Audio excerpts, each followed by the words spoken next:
Hello friends, good morning. तो आज हम पढ़ने वाले हैं चंद्रगुप्त मौर्य के बारे में। जैसा कि आप लोगों को मालूम है कि मैंने मौर्य साम्राज्य के बारे में बहुत सारी बातें बता चुका था, उनकी भूमिका के बारे में और उनके जानकारी के कुछ स्रोत बताए थे जो कि आपको शिलालेख से प्राप्त होते हैं, अभिलेख है, चित्रकला है, ये सारी चीज़ें मैंने बहुत चीज़ बता चुका था। तो आज हम पढ़ने वाले हैं चंद्रगुप्त मौर्य के बारे में। ये चंद्रगुप्त मौर्य साम्राज्य कब बने, उनका विस्तार कहाँ से कहाँ तक था, इनके बारे में आज हम देखते हैं। कब से कब तक ये शासन किए, उसके बाद क्या किए, ये सारी चीज़ें आज हम जानकारी लेने वाले हैं। तो ये सुनते हैं इसके बारे में, समझते हैं। तो चंद्रगुप्त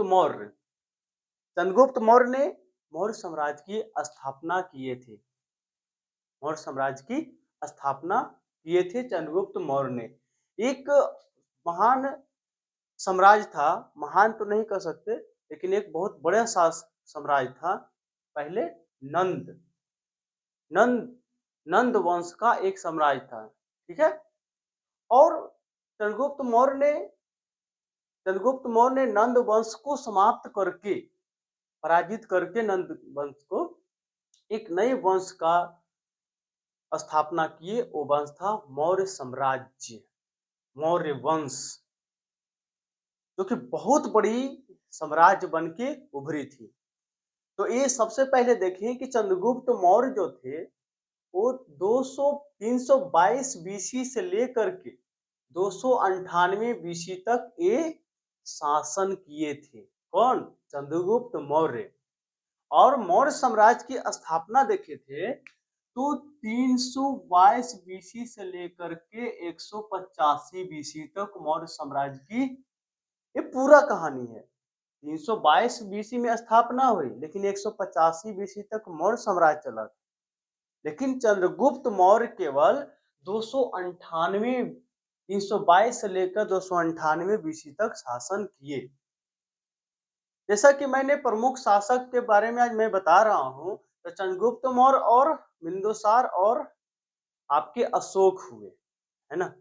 तो चंद्रगुप्त मौर्य मौर्य साम्राज्य के संस्थापक हैं, ठीक है। देखा जाता है कि उन्होंने क्या किए, एक नंद वंश था जो जिनके राजा धनानंद थे, बहुत क्रूर शासक जिसको बोला जाए।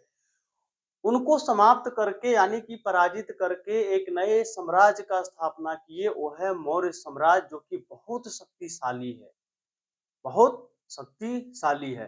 कहा जाता है कि इनकी जो साम्राज्य थी पूरे देश भर में फैली हुई थी। कहाँ से कहाँ तक थी, थोड़ा सा एक डायग्राम से समझते हैं। देखो, पूरब से लेके पश्चिम तक, ये मान लो ऊपर में नॉर्थ है, नीचे में साउथ है। साउथ में कहाँ तक? तो कर्नाटक तक। कहाँ तक? कर्नाटक तक था। साउथ में कर्नाटक तक, इधर जम्मू कश्मीर, जम्मू एंड कश्मीर, जम्मू एंड कश्मीर तक। अगर नॉर्थ हो गया, साउथ हो गया, तो इधर आपका हो जाएगा ईस्ट और वेस्ट, ईस्ट और वेस्ट। अगर वेस्ट में देखा जाए तो इधर ईरान तक साम्राज्य का विस्तार था। कहां तक? ईरान तक, ईरान तक। और इधर ईस्ट में देखा जाए तो आपको बंगाल तक। यानी कि इनको चंद्रगुप्त मौर्य ने जम्मू कश्मीर से लेके कर्नाटक तक और ईरान से लेके बंगाल तक इनका साम्राज्य था। बहुत बड़ी साम्राज्य थी इनकी, चंद्रगुप्त मौर्य की। समझ में आ रही बात? कितनी बड़ी थी, जो कि आज ईरान, अफगानिस्तान और पाकिस्तान, ये तीनों क्या थे? चंद्रगुप्त मौर्य के साम्राज्य में एक ही था। अब इधर बंगाल, बांग्लादेश, पश्चिम बंगाल सारे, इधर कर्नाटक तक, उधर जम्मू कश्मीर तक फैला हुआ था इनकी साम्राज्य। इतनी बड़ी साम्राज्य का स्थापना किए थे। कहता है इन्होंने नंद वंश को, साम्राज्य को समाप्त करके मौर्य साम्राज्य की स्थापना किसके द्वारा किए थे? चाणक्य की सहायता से। कितने उम्र में?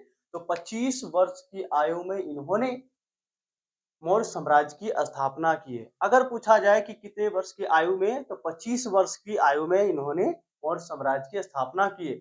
इनके चंद्रगुप्त मौर्य जब राजा थे तो उनके दरबार में एक प्रधानमंत्री के रूप में चाणक्य रहते थे। चाणक्य के बारे में आप लोग जानते भी होंगे, चाणक्य नीति भी जानते होंगे।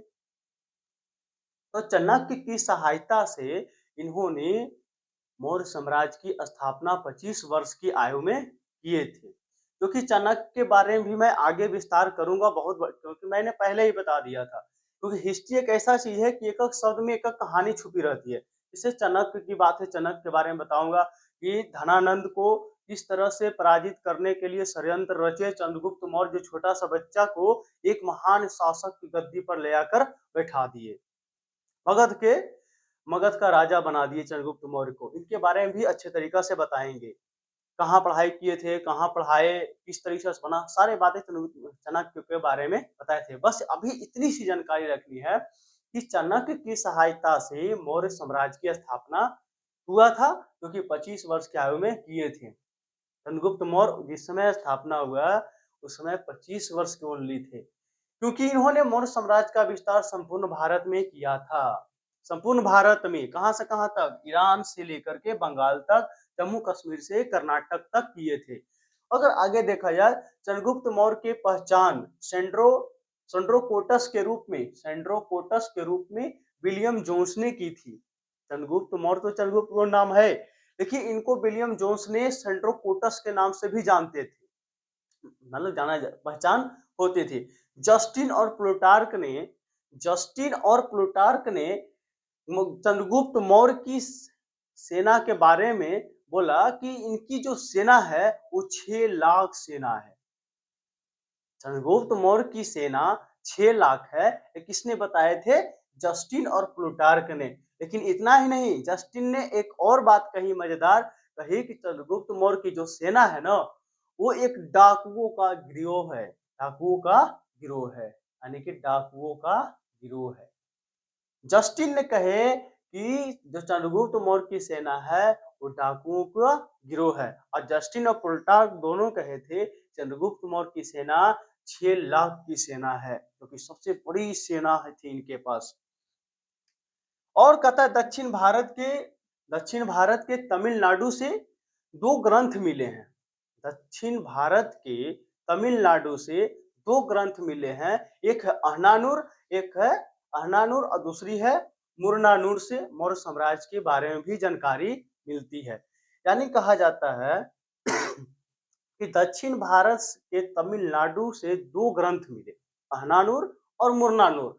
उससे भी भारत में मौर्य साम्राज्य के जो विस्तार हुआ उसके बारे में जानकारी दिया हुआ था। कौन से ग्रंथ है? अहनानूर और मुरनानूर से। चंद्रगुप्त मौर्य के साम्राज्य विस्तार पूर्वी और दक्षिणी भारत में भी देखने को मिलता है। आगे बढ़े तो वही बंगाल के भी एक ग्रंथ है जिसका नाम है महास्थान। जिसका नाम क्या है? महास्थान। उससे भी मौर्य साम्राज्य के बारे में जानकारी मिलती है। यानी कि बंगाल से जो ग्रंथ है उसका नाम है महास्थान, जिससे कि भारत में कितने मौर्य साम्राज्य कितना दूर तक फैला हुआ था इसके बारे में जानकारी मिलती है। बंगाल से महास्थान, तमिलनाडु से 2 ग्रंथ है, अहनानूर और मुरनानूर। इससे मौर्य साम्राज्य के विस्तार के बारे में जानकारी मिलती है। असम से कोई अभिलेख नहीं मिलते, असम से मौर्य साम्राज्य का कोई भी अभिलेख नहीं मिलता। अतः इससे पता चलता है कि असम के क्षेत्र में मौर्य साम्राज्य का विस्तार नहीं था, क्योंकि अभी आपको बताए थे मौर्य साम्राज्य के जानकारी के स्रोत, यानी कि अभिलेख है, उनके चित्रलेखा है, चित्रकला है, ये सारी चीजें से हम क्या करते थे कि इनके बारे में जानकारी प्राप्त करते थे। तथा असम से मौर्य साम्राज्य का अभिलेख नहीं मिले हैं। इससे पता चलता है कि मौर्य साम्राज्य का विस्तार असम के क्षेत्रों में नहीं था। इतना बात, असम के मौर्य साम्राज्य में विस्तार नहीं था। तथा 298 बीसी में 298 बीसी में चंद्रगुप्त मौर्य ने अपने उत्तराधिकारी अपने पुत्र बिंदुसार को बनाया। देखिए, 298 ईस्वी में चंद्रगुप्त मौर्य ने अपने पुत्र बिंदुसार को गद्दी सौंपा। यानी कि चंद्रगुप्त मौर्य ने अपने उत्तराधिकारी और उत्तराधिकारी भी है, पुत्र भी है, वो कौन थे? बिंदुसार थे। यानी कि चंद्रगुप्त मौर्य के पुत्र कौन हुए? बिंदुसार। बिंदुसार को अपना उत्तराधिकारी बनाए और अपनी गद्दी पर 298 बीसी में बिठा दिए। मृत्यु नहीं हुई 298 में, एक बात ध्यान रखना है, मृत्यु इनकी हुई थी 292 बीसी में, लेकिन इन्होंने क्या किए कि चंद्रगुप्त मौर्य ने अपने पुत्र बिंदुसार को अपनी गद्दी पे अपना उत्तराधिकारी किसको बनाए?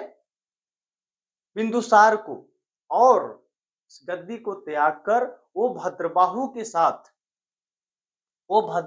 के साथ दक्षिण भारत चले गए, दक्षिण भारत चले गए। और 292 बीसी में उनकी मृत्यु श्रवणबेलगोला जैन परंपरा संलेखना संथरा के माध्यम से हुई। इनके बारे में थोड़ा विस्तार से समझते हैं। इसे देखो, 298 ईस्वी में गद्दी सौंपकर अपने पुत्र को बिंदुसार को वो दक्षिण भारत के श्रवणबेलगोला में, जो कि कर्नाटक में पड़ता है, वहां वो चले गए। कौन? चंद्रगुप्त मौर्य। और उन्होंने संथरा विधि द्वारा या संलेखना विधि द्वारा अपने आप को उनकी मृत्यु हो गई, संलेखना विधि द्वारा। अब ये संलेखना विधि क्या है? तो जैन परंपरा का संलेखना संथारा, जो कि अपना मर्जी से क्या करते हैं, वो लगता है कि नहीं हमें अब सारा काम हो गया है और अपने जीवन में जो भी करना है वो कर लिए हैं, उसके बाद वो क्या बोलते हैं उसको, जैन परंपरा के अनुसार उन्होंने अपना मुक्ति के लिए, अब सोचे अब नहीं जीना है, अब सारा काम कर चुके हैं, जितना जीना जी लिए, अब हमको मुक्ति चाहिए। तो उन्होंने जैन परंपरा के अनुसार संलेखना या संथारा विधि से उनकी क्या हुई? मृत्यु हो गई थी। संथारा विधि में भूखे रहना पड़ता है, वही भूख से प्यास से उनकी मृत्यु हो गई थी। लेकिन जैन परंपरा, ये भद्रबाहु कौन थे, इनके बारे में थोड़ा सा जान ले। कि भद्रबाहु के साथ चले गए थे दक्षिण भारत श्रवणबेलगोला में, है ना। तो भद्रबाहु कौन है? जैन, इसके बारे में थोड़ा सा जान ले कि जैन धर्म जो है, जैन धर्म में जैन धर्म को दो भागों में बांटा गया था। पहले तो संस्थापक उसके महावीर थे, महावीर स्वामी, जैन धर्म के संस्थापक महावीर स्वामी हुए। तो बाद में क्या हुआ ना कि जैन धर्म दो भागों में बट गया, एक हो गया श्वेतांबर, एक हो गया दिगंबर। तो श्वेतांबर के जो अध्यक्ष हुए वो अस्तुलभद्र हुए, और दिगंबर के जो अध्यक्ष थे वो भद्रबाहु थे। यानी समझ में आ रही बात? जैन धर्म दो भागों में बट गया, एक श्वेतांबर, एक दिगंबर।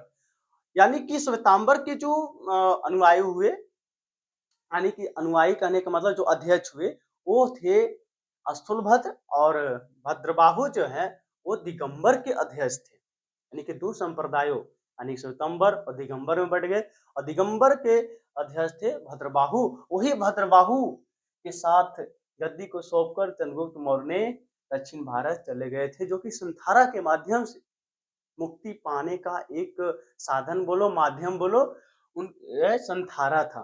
किसके? जैन धर्म में। तो भद्रबाहु के साथ चले गए, उनकी मृत्यु हो गई। ठीक है, इतनी बात आपको समझ में आई होगी। बाद में मैंने जैन धर्म के बारे में पूरे विस्तार से बात करेंगे, लेकिन यहाँ पे थोड़ा सा जान लिए कि भद्रबाहु आखिर है कौन। तो दिगंबर संप्रदाय के अध्यक्ष हैं, क्योंकि दो भागों में बढ़ गए ना। तो दिगंबर चले गए दक्षिण भारत, और स्थूलभद्र जो थे, श्वेतांबर जो है, वो उत्तर भारत में रह गए, जो कि ये आपके राजगीर के क्षेत्र में आपको देखने को मिलता है। तो आगे देखें, और 292 बीसी में उनकी मृत्यु हो गई। ये बातें ध्यान में रखना है। तो यहाँ पे थोड़ा कंफ्यूजन सा है कि 298 बीसी और 292 बीसी में, 292 बीसी तक जीवित मृत्यु हो गई उनकी, चंद्रगुप्त मौर्य की, लेकिन गद्दी को छोड़ दिए थे 298 बीसी में ही। ठीक है, यहाँ तक आपको बाद में समझ में आ गई होगी। संलेखना संथारा विधि के द्वारा उनकी मृत्यु हुई। चंद्रगुप्त मौर्य की 3 पत्नी थी। पहली थी दुर्धरा, नंदिनी और हेलना। चंद्रगुप्त मौर्य की 3 पत्नी थी।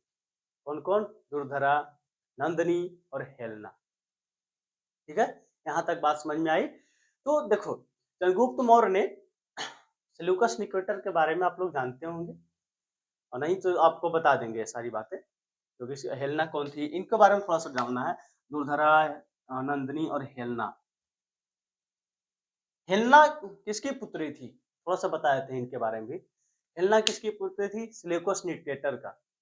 वो सिकंदर के सेनापति थे। सिकंदर का सेनापति कौन थे? सिलेउकस निकेटर। उनकी पुत्री कौन है? हेलना। जब वो युद्ध सिकंदर हमला किए थे, उस समय धनानंद का शासन था। उस समय हमला किए सिकंदर, लेकिन कर नहीं पाए थे कुछ कारणों से। पूरा विस्तार से बताऊंगा, लेकिन थोड़ी सी अभी जानकारी दे दूं हेलना के बारे में। तो वो चले गए, सिकंदर चले गए और मगध पे विस्तार, मगध पे या मगध पे आक्रमण नहीं किए। लेकिन बाद में क्या हुआ ना कि सिकंदर के सेनापति सिलेउकस निकेटर जब आक्रमण के लिए आए, तो उस समय चंद्रगुप्त मौर्य धनानंद को पराजित करके गद्दी पर बैठ चुके थे। तो चंद्रगुप्त मौर्य थे उसमें सेलूकस निकेटर ने मगध पे आक्रमण किया। तो उस समय धनानंद शायद हार जाते, लेकिन यहाँ पे कौन है? चंद्रगुप्त मौर्य। चंद्रगुप्त मौर्य ने सिलेउकस निकेटर को हरा दिया। और सिलेउकस निकेटर अभी जो अफगानिस्तान का क्षेत्र है, वहां पे वो शासन कर रहे थे। अफगानिस्तान के क्षेत्र में वो शासन, क्योंकि सिकंदर ने अफगानिस्तान को क्या किया था? पूर्वी भारत, उत्तरी भारत को जीत लिया था। तो वो सिलेउकस निकेटर ने अफगानिस्तान के क्षेत्रों में राज कर रहा था। उसने सोचा कि मैं क्या करूं, मगध में जाके अपना साम्राज्य विस्तार करूं या तो उस पर आक्रमण करके जीत लूं।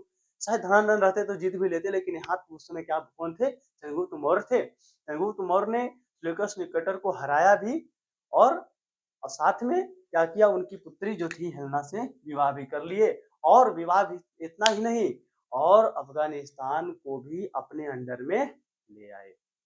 यानी कि उनकी पुत्री से शादी किए, सिलेउकस निकेटर को हरा दिए। उसके बाद उनके पुत्री हेलना से शादी किए और दहेज के रूप में अफगानिस्तान को ले लिए। और साथ ही साथ चंद्रगुप्त मौर्य के साम्राज्य में एक राजदूत रहा करते थे, उनका नाम था मेगास्थनीज। सिलेउकस निकेटर ने एक राजदूत भेजा जिनका नाम था मेगास्थनीज। अपने भाई पुत्री को दे रहा है, तो उनके साथ साथ एक राजदूत भेजा। कौन?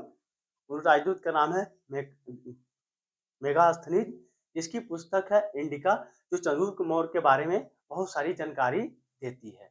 तो हेलना के बारे में थी कि हेलना कैसे चंद्रगुप्त मौर्य की पत्नी बनी थी। सिलेउकस निकेटर की बेटी है। निकेटर हमला किया और वो हमले में सिलेउकस निकेटर हार गया, और दहेज के रूप में वो जो वहाँ पे शासन करता था क्या अफगानिस्तान के क्षेत्र में, वो भी चंद्रगुप्त मौर्य अपने साम्राज्य में मिला लिए और उनकी पुत्री शादी करके कर लिए। तभी सिलेउकस निकेटर ने एक राजदूत भेजा था, जिसका नाम था क्या? मेगास्थनीज। और मेगास्थनीज ने एक प्रमुख पुस्तक लिखा जिसका नाम है इंडिका। और इंडिका में मौर्य साम्राज्य के विस्तार में बहुत सारी जानकारियां उसमें दिया गया है। आज के लिए इतना ही रहेगा। नेक्स्ट लेक्चर में आप लोग देखेंगे, जैसे कि यहाँ पे देखिए कि चंद्रगुप्त मौर्य ने अपने पुत्र बिंदुसार को गद्दी सौंप दी। तो आप पढ़ेंगे बिंदुसार के बारे में। चंद्रगुप्त मौर्य के बारे में जितनी जानकारी देनी थी आपके लिए, बहुत इतना बहुत है। और बहुत, क्योंकि इतिहास का कोई अंत तो है नहीं। आप हर एक कहानी को बताओ तो आपको बहुत बड़ी बड़ी कहानी हो जाएगी इसमें। तो जितना चाहिए उतना सही है। चंद्रगुप्त मौर्य ने नंद वंश को समाप्त करके एक नए वंश का स्थापना किया। वो वंश का नाम है मौर्य साम्राज्य। धनानंद को पराजित करके बैठ गया। किसके सहायता से मौर्य साम्राज्य की स्थापना किए थे? चाणक्य की सहायता से। 25 वर्ष की उम्र में इन्होंने उत्तर में जम्मू कश्मीर, साउथ, अगर दक्षिण में देखा जाए तो कर्नाटक तक, और इधर आपके पूर्व की तरफ देखा जाए तो बंगाल, और पश्चिम की तरफ देखा जाए तो ईरान की तरफ, ये इतनी दूर पूरे संपूर्ण भारत में, यानी कि ईरान तक इनकी साम्राज्य का विस्तार था। और जस्टिन और प्लूटार्क ने 6 लाख की सेना बताई। और जस्टिन ने इनके सेनाओं को डाकुओं का गिरोह कहते थे। और तमिलनाडु के 2 ग्रंथ है, अहनानूर और मुरनानूर, जिसमें मौर्य साम्राज्य की जानकारी मिलती है। और बंगाल का एक ग्रंथ है महास्थान, जिसके माध्यम से भी मौर्य साम्राज्य के बारे में जानकारी मिलती है। और देखा जाए तो 298 ईस्वी में अपने पद को, गद्दी को त्याग दिए थे और अपने उत्तराधिकारी के रूप में अपने पुत्र को गद्दी पर बिठाए थे, जिनका नाम बिंदुसार था। अब बिंदुसार के बारे में थोड़ी सी आगे क्लास में आपको विस्तार से बताएंगे। उनकी मृत्यु 292 बीसी में हो गई थी। उनकी 3 पत्नी थी, दुर्धरा और हेलना और नंदिनी। हेलना के बारे में बताए, श्लीकस निकेटर की पुत्री थी, जिन जिससे जिससे चंद्रगुप्त मौर्य ने शादी कर लिए थे, क्योंकि श्लीकस निकेटर ने हमला मगध पे किया। चंद्रगुप्त मौर्य ने श्लीकस निकेटर को हरा दिए, उनकी पुत्री से शादी भी कर लिए और मगध का और अफगानिस्तान का क्षेत्र को अपने साम्राज्य में मिला लिया, यानी कि दहेज के रूप में ले लिए, जो भी आप मान सकते हैं ऐसा। और दूसरी बात यह है कि सेल्यूकस निकेटर ने अपने राजदूत भेजा, जिसका नाम था मेगास्थनीज। मेगास्थनीज ने चंद्रगुप्त मौर्य के साम्राज्य में रहते थे और उन्होंने एक पुस्तक लिखी इंडिका, जिसमें मौर्य साम्राज्य की जानकारी मिलती है। ये तो हो गया ओवरऑल। कल पढ़ेंगे बिंदुसार। थैंक यू, धन्यवाद। मिलते हैं नेक्स्ट लेक्चर।